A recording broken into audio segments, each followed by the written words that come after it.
Hi guys, it's Mr. B here, and today I'm just going to give you a short little video that's going to give you some tips if you've got some exams coming up, because I know next week's going to be the SATs, as of when I've posted this video up. I know a lot of people are getting stressed and a bit pressure about them, so I've got a few tips that will hopefully get you a few more marks in those tests and make you feel a little bit better about them, okay? So we're just going to go straight into it. So my first one is double checking, okay? Tip one, which will get you the most points that you will probably not get if you don't do it, is double, triple, quadruple checking. Lots of teachers will have told you this already, okay? Lots of teachers tell you do this. The amount of people though I see saying that they've done it, and then I check back in the work and they've been a bit of a numpty and they made a silly mistake, and it makes you want to cry, because that person knew the answer and they made a silly mistake to make them lose the marks on those questions that they could have got right. And what's really important is I think a lot of people go back and they check to see whether their calculations are right, so when they're adding or subtracting, or whether they've circled the right I don't know, adverb or adjective, whatever the question's asking for them. What a lot of people don't do is when they go back to check, is to check the question as well, because there's so many people who, when they check it, doing it for the first time, they'll read the question incorrectly and then they'll just go ahead and do what they think they need to do, and they're actually getting it wrong. Okay, if you check back on the question, think, oh, actually it's asked us to do 2, or it's asked me to do this rather than what I've done, then you can get those marks back in your test. So that's the first tip. Check your answer, check the question, make sure we're not losing out on stuff that we know. You work really, really hard to get these marks and to get this knowledge in your head. Make sure we get it out on the paper. Okay.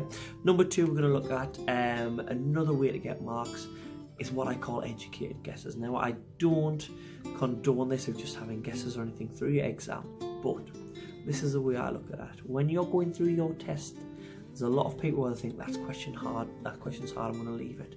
That question hard, I'm going to leave it and come back. Some of them end up not putting in any answers at all. If you put no answer in at all, you're going to get no marks, no matter what. You can't get a mark.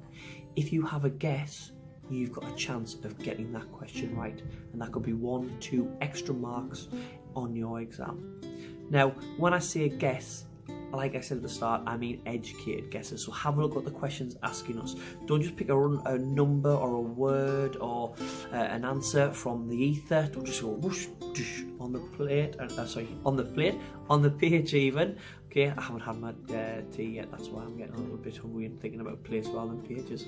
Get it down onto the page, okay, and you might get a mark. But if you look at the question and you think, right, it's asking me to do this, so I know that this means I have to, I don't know, multiply, this means I have to find a word that describes it, okay, and then you have a guess from there, you're likely that you might get some marks, okay? And especially on questions where you've got multiple choice and you have to pick 2 out of 5 or 2 out of 4 or whatever it is, have a go. Okay, you've got a 50-50 chance, if it's 2 out of 4, of getting the right answer. And as well as that, when you're looking at these educated guesses, when maybe you've got a question where you've got 4 answers and you have to pick one that's the right one, you might not know what it is, but you might know that 2 of them are definitely not that. Okay, say if we were looking at the description of what a verb is, if you knew the description of a noun adjective, but you weren't sure of the verb, you can cross out what those 2 descriptions are, then it means you've got a 50-50 chance of getting that answer right, and again, going to get you extra marks. Now, third tip, and what I think is most important, is to relax. Now, this is easier said than done, and I know there's a lot of you would be getting a little bit pressure on your shoulders, feeling a little bit stressed. Please don't, okay? You're not going to do your best work if you go in there thinking, oh, I need to do this, I need to do that, feeling really, really stressed, okay?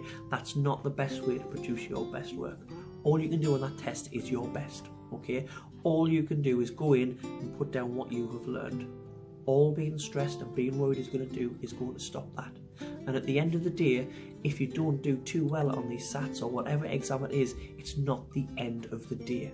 Okay, it's not the end of the line. We can't be thinking, oh, I haven't done this well on this test, it's the end of the world. It's not at all. the world will move on. If you're someone who's worried about your marks, for me, it sounds like you're a hard worker. And if you're a hard worker, that will always pay off when you go to secondary school, into university, into jobs, whatever it is you do. As an example, I've got a student that I'm tutoring at the minute, and she's got her SATs coming up quite soon.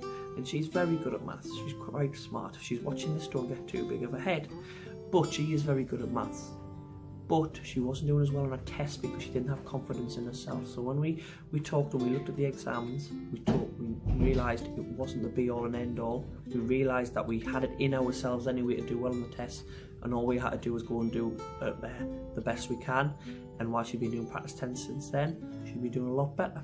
And that just goes to show that when you have more confidence and less pressure, you're going to do well. So those are 3 tips, 3 little tips. Okay, they're probably not going to do you, will get you loads and loads of marks, okay? But they might get you a few extra marks that's going to really help you on your test. You've put in all the hard work on the last, not just the last year, if it's SATs, the last 6 years you've been at school, you've been working towards these, and you've worked really, really hard in that time. So if you just go in and do your best, I'm sure you're all going to do fine. Okay, till next time, see you later.